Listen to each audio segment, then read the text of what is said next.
વચનામૃત ગઢપુર પ્રથમ બીજું 3 પ્રકારના વૈરાગ્યનું સંવત 1876ના માગશર સુધી પંચમીને દિવસે શ્રીજી મહારાજ શ્રી ગઢડા મધ્યે દાદા ખાચરના દરબારમાં રાત્રિને સમે વિરાજમાન હતા અને સર્વ શ્વેત વસ્ત્ર ધારણ કર્યા હતા અને પોતાના મુખારવિંદની આગળ સાધુ તથા દેશદેશના હરિભક્તની સભા ભરાઈને બેઠી હતી. પછી મયારામ ભટ્ટે શ્રીજી મહારાજ પ્રત્યે પ્રશ્ન પૂછ્યું જે, હે મહારાજ,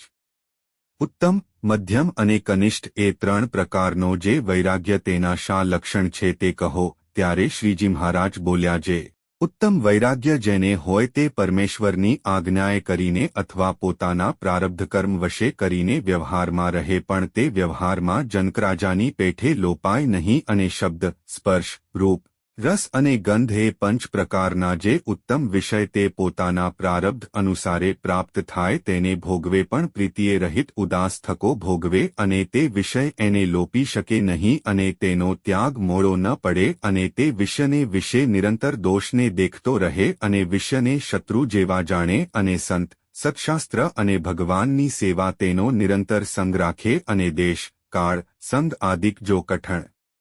આવી પડે તો પણ એની જે એવી સમજણ તે મોરી પડે નહીં, તેને ઉત્તમ વૈરાગ્યવાળો કહીએ. અને જેને મધ્યમ વૈરાગ્ય હોય તે પણ ઉત્તમ એવા જે 5 પ્રકારના વિષય તેને ભોગવે પણ તેમાં આસક્ત ન થાય અને જો દેશ, કાળ, સંગ કઠણ પ્રાપ્ત થાય તો વિષયને વિશે બંધાઈ જાય અને વૈરાગ્ય મંદ પડી જાય તેને મધ્યમ વૈરાગ્યવાળો કહીએ.